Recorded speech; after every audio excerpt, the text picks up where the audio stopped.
नमस्कार, खबरां दे इस बुलेटिन विच तुहाडा स्वागत है। मैं हां रचना सेवक। पहला पेश ने चोणवीआं खबरां। पंजाब दी सियासत दी अजीम शख्सियत प्रकाश सिंह बादल दा अंतिम संस्कार अज उन्हां दे पिंड बादल विखे सरकारी सन्मानां नाल कीता जावेगा। प्रधानमंत्री नरेंद्र मोदी अते होरनां शख्सियतां वल्लों मरहूम आगू नूं श्रद्धांजलियां। केंद्री मंत्रिमंडल वालों समुचे देश विच 157 सरकारी नर्सिंग कॉलेजां दी स्थापति नूं मंजूरी। नैशनल मैडिकल उपकरण नीति 2023 नूं प्रवानगी। प्रधानमंत्री नरेंद्र मोदी ने कहा, सरकार मिशन मोड तहत कर रही है काम।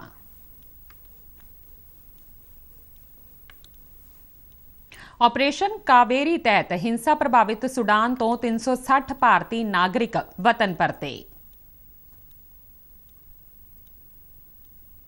ते हुण खबरां विस्तार नाल।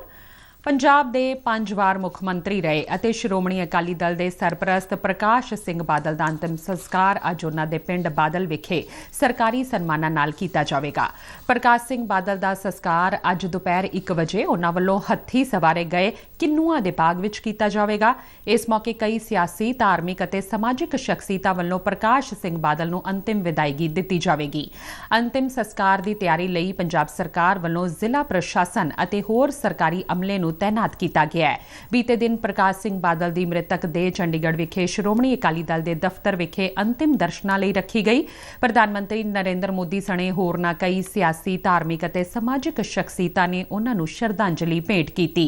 प्रधानमंत्री विशेष जहाज़ राहीं चंडीगढ़ पहुंचे। उन्हां प्रकाश सिंह बादल के देहांत नूं निजी घाटा दस्सिया अते उन्हां दे सपुत्तर सुखबीर सिंह बादल नाल दुख साझा कीता।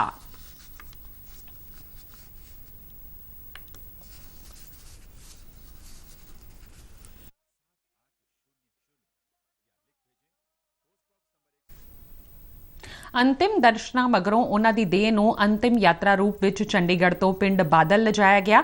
अंतिम यात्रा दौरान पटियाला अते बठिंडा सने होरने कई थाईं लोकां वल्लों उन्हां दी अंतिम यात्रा ते फुल्लां दी वर्खा कीती गई अते अपने प्यारे आगू दे नां दे नारे लगाए गए। प्रधानमंत्री नरेंद्र मोदी की प्रधानगी हेठ केंद्री मंत्रिमंडल की बीते दिन हुई बैठक दौरान पंजाब के साबका मुख मंत्री अते श्रोमणी अकाली दल के सरपरस्त प्रकाश सिंह बादल नूं श्रद्धांजलि दी गई।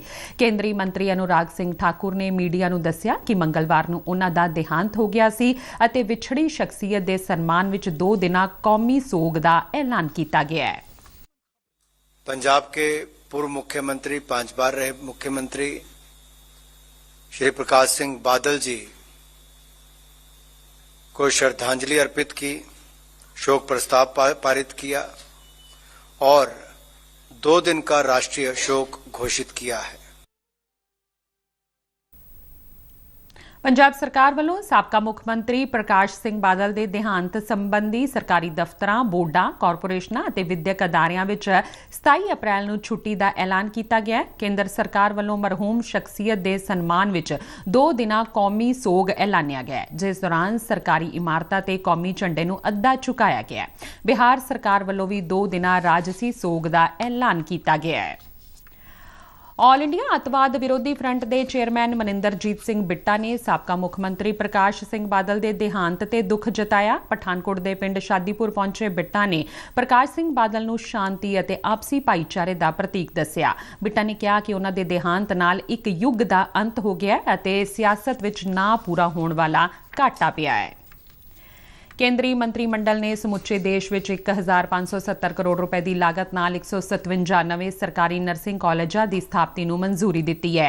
ये कॉलेज देश भर विच मौजूद मैडिकल कॉलेजां दे नाल स्थापित किए जाणगे। प्रधानमंत्री नरेंद्र मोदी की अगवाई विच बीते दिन नवीं दिल्ली विखे हुई आर्थिक मामलों बारे कैबिनेट कमेटी की मीटिंग विच यह फैसला लिया गया।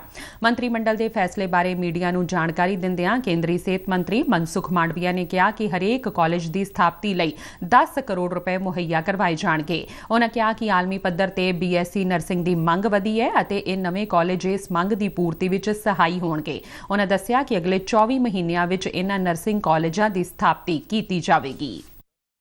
157 न्यू गवर्नमेंट नर्सिंग कॉलेज खोलने के लिए, एक नर्सिंग कॉलेज के लिए जहां मेडिकल कॉलेज है वहां ही 10 करोड़ रुपया के सहयोग से एक नर्सिंग कॉलेज बनाई जाएगी।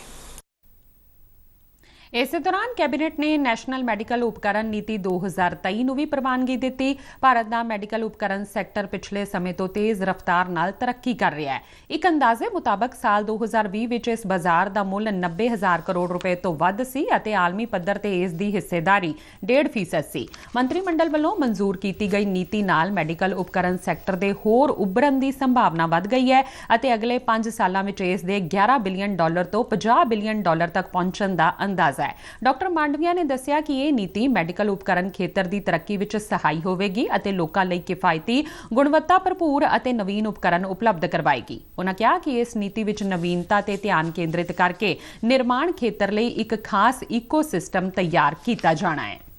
5324 नर्सिंग इंस्टीट्यूट है, लेकिन नर्स 3 टाइप की होती है। एक auxiliary nursing midwifery, second general nursing midwifery, third BSc nursing. BSc nursing की डिमांड इसलिए बढ़ी है, आज गवर्नमेंट में मेडिकल कॉलेज ओपन हो रही है, नई नई हॉस्पिटल गवर्नमेंट की ओपन हो रही है, प्राइवेट सेक्टर में कई हॉस्पिटल चेन आई है, जो हॉस्पिटल चेन में वैल्यू ट्रैवल्स के माध्यम से मेडिकल टूरिस्ट आते हैं। ਪ੍ਰਧਾਨ ਮੰਤਰੀ ਨਰਿੰਦਰ ਮੋਦੀ ਨੇ ਕਿਹਾ ਕਿ ਸਰਕਾਰ ਮਿਸ਼ਨ ਮੋਡ ਅਤੇ ਪ੍ਰਣਾਲੀਗਤ ਪਹੁੰਚ ਦੇ ਨਾਲ ਕੰਮ ਕਰ ਰਹੀ ਹੈ। ਨਵੀਂ ਦਿੱਲੀ ਵਿੱਚ ਇੱਕ ਪ੍ਰਾਈਵੇਟ ਟੀਵੀ ਚੈਨਲ ਦੇ ਸਮਾਗਮ ਨੂੰ ਸੰਬੋਧਨ ਕਰਦਿਆਂ ਪ੍ਰਧਾਨ ਮੰਤਰੀ ਨੇ ਕਿਹਾ ਕਿ ਬੀਤੇ 9 ਵਰ੍ਹਿਆਂ ਵਿੱਚ ਭਾਰਤੀ ਅਰਥਚਾਰਾ $3.5 ਟ੍ਰਿਲੀਅਨ ਤੱਕ ਪੁੱਜਾ ਹੈ ਅਤੇ ਇਸੇ ਸਮੇਂ ਦੌਰਾਨ ਗਰੀਬਾਂ, ਪਛੜੀਆਂ, ਮੱਧ ਵਰਗ ਅਤੇ ਸਮਾਜ ਦੇ ਹੋਰਨਾਂ ਵਰਗਾਂ ਦੇ ਜੀਵਨ ਵਿੱਚ ਤਬਦੀਲੀਆਂ ਦਿਖਾਈ ਦਿੰਦੀਆਂ ਨੇ। ਉਨ੍ਹਾਂ ਕਿਹਾ ਕਿ ਸਰਕਾਰ ਵੱਲੋਂ ਚਲਾਈਆਂ ਗਈਆਂ ਗਰੀਬ ਕਲਿਆਣ ਦੀਆਂ ਯੋਜਨਾਵਾਂ ਨੇ ਦੇਸ਼ ਵਿੱਚ ਇੱਕ ਕ੍ਰਾਂਤੀ ਲਿਆਂਦੀ ਹੈ ਅਤੇ ਜਿਨ੍ਹਾਂ ਲੋਕਾਂ ਨੂੰ ਦੇਸ਼ ਦੇ ਬੋਝ ਸਮਝਿਆ ਜਾਂਦਾ ਸੀ ਉਹ ਦੇਸ਼ ਦੇ ਵਿਕਾਸ ਵਿੱਚ ਯੋਗਦਾਨ ਦੇ ਰਹੇ ਨੇ। ਪ੍ਰਧਾਨ ਮੰਤਰੀ ਨੇ ਕਿਹਾ ਕਿ ਜਦੋਂ ਸਾਰੀ ਦੁਨੀਆ ਦੇ ਅਰਥਚਾਰੇ ਇੱਕਦਮ ਰੁਕ ਗਏ ਸਨ, ਉਦੋਂ ਭਾਰਤ ਸੰਕਟ ਵਿੱਚੋਂ ਉੱਭਰਿਆ ਅਤੇ ਤੇਜ਼ ਰਫ਼ਤਾਰ ਨਾਲ ਅੱਗੇ ਵਧਿਆ। ਉਨ੍ਹਾਂ ਕਿਹਾ ਕਿ ਜਦੋਂ ਅਸੀਂ ਪਿੱਛੇ ਦੇਖਦੇ ਹਾਂ ਤਾਂ 60 ਸਾਲਾਂ ਵਿੱਚ ਭਾਰਤੀ ਅਰਥਚਾਰੇ ਦਾ ਆਕਾਰ ਕੇਵਲ $1 ਟ੍ਰਿਲੀਅਨ ਤੱਕ ਪਹੁੰਚਿਆ ਅਤੇ ਬੀਤੇ 9 ਸਾਲਾਂ ਵਿੱਚ ਇਹ ਦਾਇਰਾ ਵੱਧ ਕੇ $3.5 ਟ੍ਰਿਲੀਅਨ पहुंच गया है। भ्रष्टाचारियों का कितना भी बड़ा गठजोड़ क्यों बना ले, सारे भ्रष्टाचारी एक ही मंच पे आ जाए, सारे परिवारवादी एक ही जगह पे आ जाए, लेकिन मोदी अपने रास्ते से लौटने वाला नहीं है।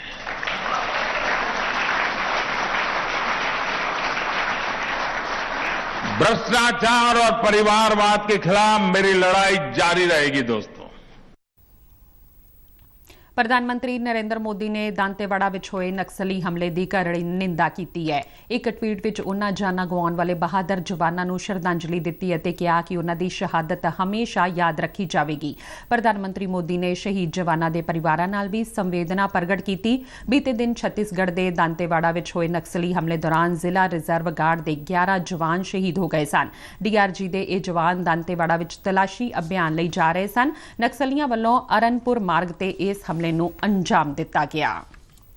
ਪ੍ਰਧਾਨ ਮੰਤਰੀ ਨਰਿੰਦਰ ਮੋਦੀ ਮਨ ਕੀ ਬਾਤ ਪ੍ਰੋਗਰਾਮ ਵਿੱਚ ਅਕਸਰ ਉਹਨਾਂ ਲੋਕਾਂ ਨਾਲ ਗੱਲਬਾਤ ਕਰਦੇ ਨੇ ਜਿਨ੍ਹਾਂ ਨੇ ਕੁਝ ਵੱਖਰਾ ਕੀਤਾ ਹੁੰਦਾ ਹੈ। ਉਹ ਜ਼ਮੀਨੀ ਪੱਧਰ ਤੇ ਵੱਡੀ ਗਿਣਤੀ ਵਿੱਚ ਲੋਕਾਂ ਲਈ ਮਦਦਗਾਰ ਬਣਨ ਵਾਲੀਆਂ ਸ਼ਖਸੀਅਤਾਂ ਨਾਲ ਸੰਵਾਦ ਕਰਦੇ ਨੇ ਜੋ ਅਜੇ ਤੱਕ ਬਹੁਤੀਆਂ ਜਾਣੀਆਂ ਪਛਾਣੀਆਂ ਨਹੀਂ ਹੁੰਦੀਆਂ। 29 ਮਈ 2022 ਦੇ ਮਨ ਕੀ ਬਾਤ ਪ੍ਰੋਗਰਾਮ ਵਿੱਚ ਪ੍ਰਧਾਨ ਮੰਤਰੀ ਨੇ ਆਂਧਰ ਪ੍ਰਦੇਸ਼ ਦੀ ਇੱਕ ਅਣਜਾਣ ਸ਼ਖਸੀਅਤ ਰਾਮਪਾਲ ਰੈਡੀ ਦਾ ਜ਼ਿਕਰ ਕੀਤਾ ਜਿਨ੍ਹਾਂ ਦਾ ਨਜ਼ਰੀਆ ਭਾਰਤ ਦੀ ਅੰਤਰ-ਆਤਮਾ ਨੂੰ ਦਰਸਾਉਂਦਾ ਹੈ। मेरे प्यारे देशवासियों, स्व से ऊपर उठकर समाज की सेवा का मंत्र, सेल्फ फॉर सोसाइटी का मंत्र हमारे संस्कारों का हिस्सा है। हमारे देश में अनगिनत लोग इस मंत्र को अपना जीवन ध्येय बनाए हुए हैं। मुझे आंध्र प्रदेश में मरकापुरम में रहने वाले एक साथी राम भूपाल रेड्डी जी के बारे में जानकारी मिली। आप जानकर हैरान रह जाएंगे कि रामभूपाल रेड्डी जी ने रिटायरमेंट के बाद मिलने वाली अपनी सारी कमाई बेटियों की शिक्षा के लिए दान कर दी है। उन्होंने करीब करीब 100 बेटियों के लिए सुकन्या समृद्धि योजना के तहत खाते खुलवाए और उसमें अपने 25 लाख से ज्यादा रुपए जमा करवा दिए। ਭਾਰਤ ਸਰਕਾਰ ਵੱਲੋਂ ਹਿੰਸਾ ਪ੍ਰਭਾਵਿਤ ਸੁਡਾਨ ਵਿੱਚੋਂ ਭਾਰਤੀ ਨਾਗਰਿਕਾਂ ਨੂੰ ਸੁਰੱਖਿਅਤ ਕੱਢਣ ਲਈ ਆਪਰੇਸ਼ਨ ਕਾਵੇਰੀ ਚਲਾਇਆ ਜਾ ਰਿਹਾ ਹੈ। ਇਸ ਆਪਰੇਸ਼ਨ ਤਹਿਤ ਪਹਿਲੀ ਉਡਾਨ ਰਾਹੀਂ 360 ਭਾਰਤੀ ਨਾਗਰਿਕ ਬੀਤੀ ਸ਼ਾਮ ਨਵੀਂ ਦਿੱਲੀ ਪਹੁੰਚੇ।